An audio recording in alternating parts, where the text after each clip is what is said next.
Welcome to Squat Rex. Louie Simmons changed the face of powerlifting at Westside Barbell when he introduced the heavy use of bands and chains to power lifts. Today on Squat Rex we're going to talk about how to set up chains and bands. If you aren't blessed with the squat rack equipped to deal with bands, you can rig something up with dumbbells. Round dumbbells will work, but in order to secure the dumbbells on the floor, you'll need to place plates on either side of it, and you'll probably need to lay other dumbbells across it to make sure it isn't going to roll away. If you have hex dumbbells, you have a bit of an advantage because they aren't going to roll and they have a flat surface that you can put a plate on top of to help secure it. If you're using average bands with tension throughout the movement, and depending on how tall you are, you're probably going to need some pretty heavy dumbbells.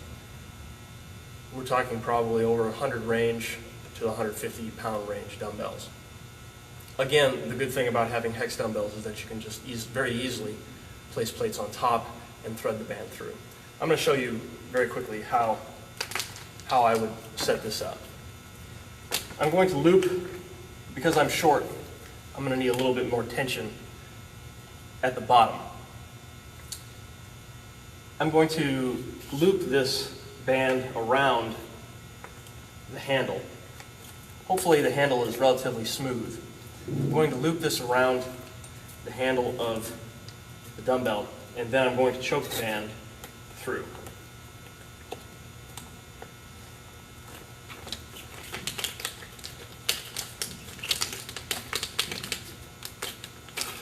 Now, that's pretty secure as is, but at the top of the squat, this is probably going to have enough tension that the weight will be floating off of the floor. So on top of this hex dumbbell, I'm going to place this 45-pound plate, and I'm going to thread the band through, place it on top of this hex dumbbell. Now that I have the bands set up in line from where I'm going to be squatting, I'm going to take these bands and put them on the bar. Now, if you had a monolift or if you had someone to help you out, you could probably muscle these bands all the way up to the bar.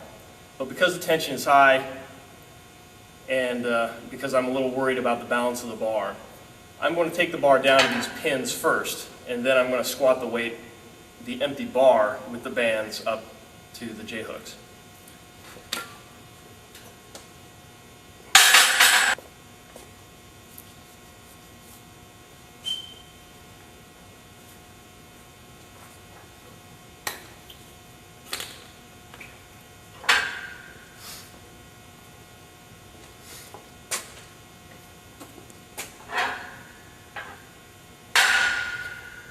Now that I have the band set up in a semi-secure position, I'm going to squat this weight up.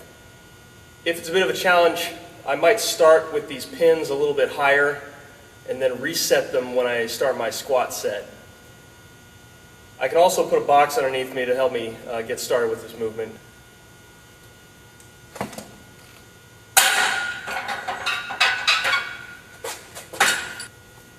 So there you have it. We're all set up and ready to go. One thing you want to make sure is make sure that this anchor point is set directly below where you're going to be squatting. Some people will do bands and squats without a box. I'm not a big personal fan of that. I just always felt it was a little bit too risky for me. So now we're ready to go. You want to make sure that you're set. Make sure you're totally tight as you come out of the J-hooks. This band tension is going to hit you pretty hard until you get used to it. Step out of the racks, be set and ready to go. Break at the hips.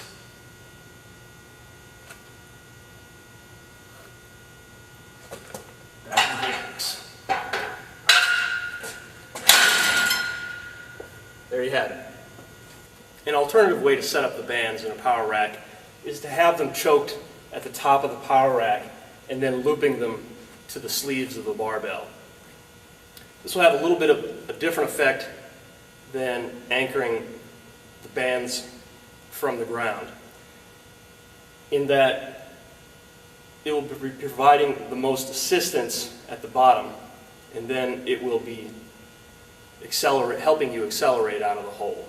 A common question has to deal with tension of the bands. A lot of people ask, how much weight is this adding to my lifts? It's a difficult question to answer because a lot of that depends on how you anchor the bands, how tall you are, your limb length, etc. Don't get too caught up in that. If you're a novice lifter, you probably want to start with mini or light bands. If you are an intermediate or advanced lifter, you could look at some of the heavier gauge bands. But for most people, again, the light bands are going to be sufficient for most of their needs. Chains are fantastic for adding accommodating resistance. If you're selecting a chain set, one thing you want to look for is that it comes with a connector chain to go along with the very heavy 5/8 inch chain or 1/2 inch diameter chain. The connector chain allows you to vary the distance from the bar to the chain. And the chain is going to start out by just grazing the ground at the top of the movement. And then as you sink down into the hole, it's going to deload. And then again, as you rise from the bottom of the hole, it's going to load up again. I bought these chains from Elite Fitness, and the products they have there are excellent. You'll want to set this up, like I said, so that at the top of the squat movement, the chains are just gently swaying, and then at the bottom, we're going to have almost full deload at the bottom of the squat.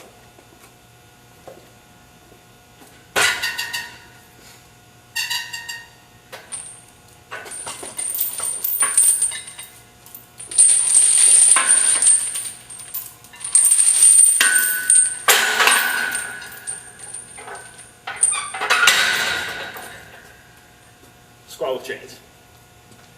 A common question on internet forums: what should I buy, chains or bands? The two are really very different pieces of equipment, and they each have advantages and disadvantages. Some of the advantages of chains, for example, is that the loading of the chain as you rise with the weight and deloading as you sink into the hole in your squat, for example, is very smooth. Also with chains, the setup is very simple and takes almost no time whatsoever. You'll never have to replace your chains, they'll last forever.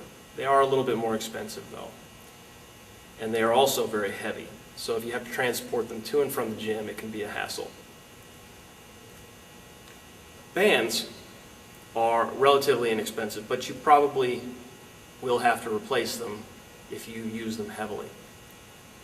Some of the advantages of bands are that you can use them for a great many exercises and rehabilitation exercises, GPP exercises, really just about anything that you could think of.